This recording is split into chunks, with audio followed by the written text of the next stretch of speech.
Stephen Jangley with Strong Dogs. Today we're going to talk about excessive barking while your puppy is in the crate. Now this is Lincoln. He's an 11-week golden doodle. And I thought Ava was bad when it came to crate training her, but this guy takes the cake.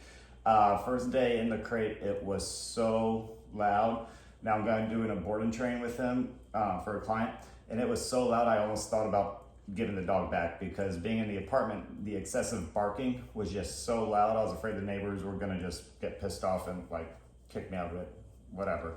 And traditionally it's pretty easy, well I thought it was always pretty easy to crate train a dog, but it's kind of like that old Mike Tyson quote is, you have a perfect plan until you get punched in the face and then see what happens. Well, he, figuratively speaking, punched me in the face. So everything that I kind of thought and developed with, not developed, but stole or inherited from other dog trainers kind of went out the window, so I had to do things that I traditionally wouldn't do. Normally, when it came to crate training, if they're just crying and barking, you just wait it out. But that wasn't a option with this one. It was beyond normal. I, texted and called a few people like, is it a gene thing? Is it a breed thing? Is it just a puppy thing? Is it D, all the above?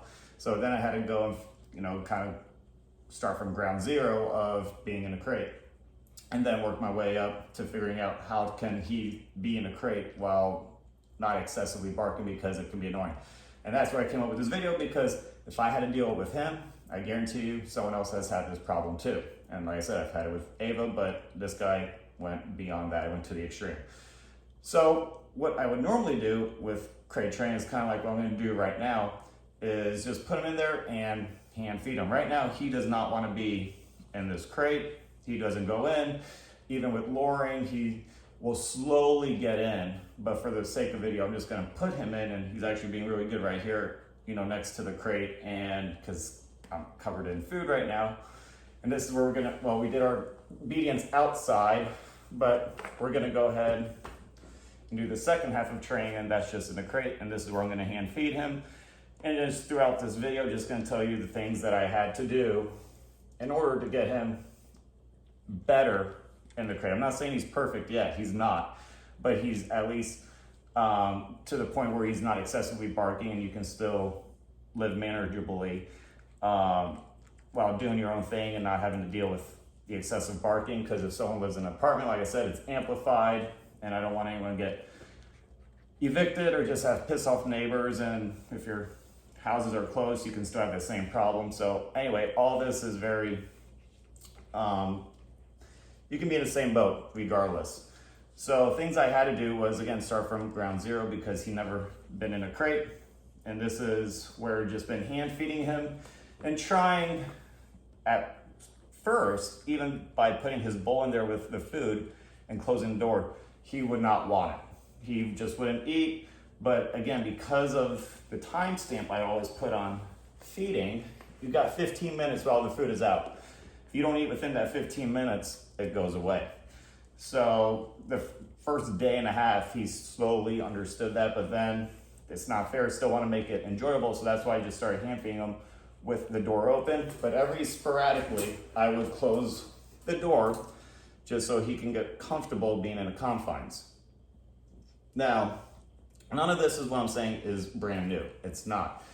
So things I kind of had to do that I traditionally wouldn't do is, when I go say ignore the dog and ignore the barking, is actually talk to the dog, do the opposite. Again, if something's not working, change it up. And he is actually very big on verbal praise.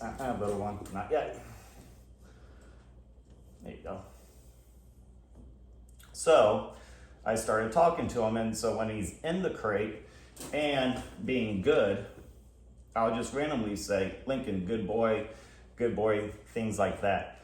If I'm walking by and he's being good and he's not barking, I'll actually throw in a treat. Normally I wouldn't do that. Again, just want to leave him alone, but in this case, I did. And I would just say, hey, you're being a good boy. Or if he starts to whimper or cry, I would go ahead and go with the or no, things like that. Or I would even do a gentle tap on the cage just for the vibration, just so he can get his mind off of, the whimping and the crying, the barking, and onto that, and just kind of get himself out of his own head. Things I didn't do, but I have done in the past, is actually throw a blanket over the crate so it looks like it's nighttime so they can go to sleep. I haven't had to do that yet because, oddly enough, when it's nighttime and bedtime, he shuts up. He's perfect. You don't even hear him. The other thing I had to do was use a bark collar. Now, this one was actually very good. It's for the whimping, like little wimps and cries that is so low. It's not a problem. It's not going to cause your neighbors get pissed off. They probably wouldn't even hear it.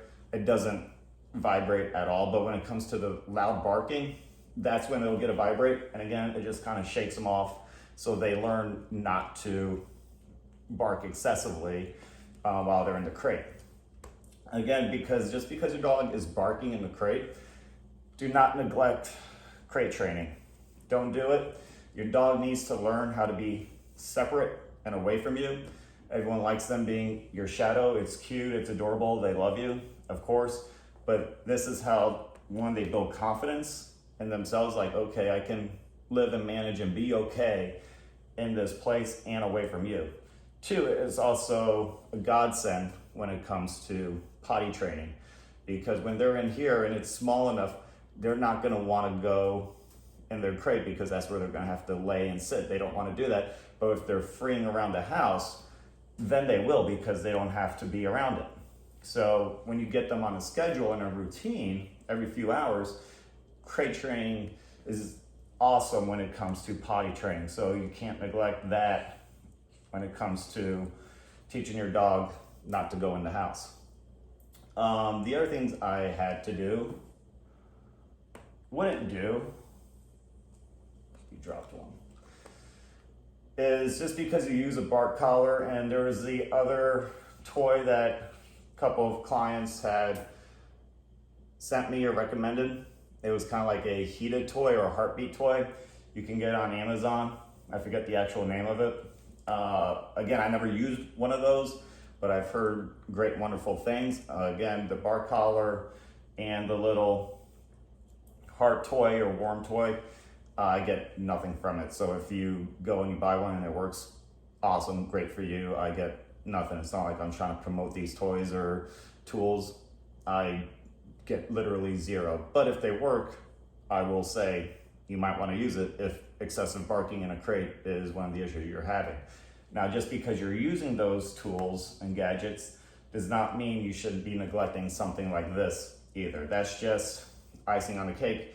This is still the foundation of getting them used to the crate and being okay in here, especially when they don't want to be in here. Knowing they can eat in here is a good stepping stone to them understanding this isn't a bad place. This is a good place. This is their safe haven. Again, every other meal, do 2 feedings, one in the morning, one at night.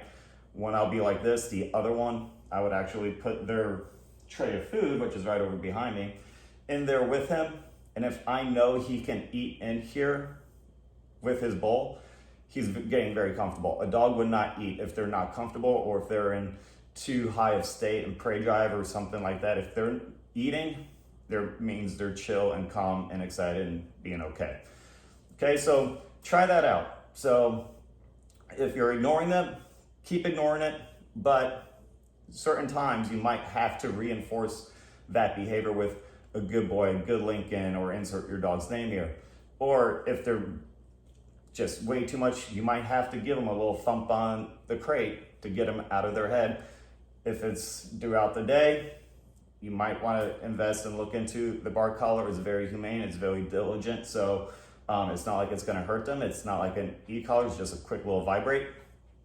Or one of those toys that have, or how would you say it, mimic a heartbeat, and it makes it kind of warm so they feel like they're in there with somebody else, because they're pack animals. So if they're grown up with other brothers and sisters, it just makes them feel like there's someone else in the crate in there with them, so it'll feel a lot better.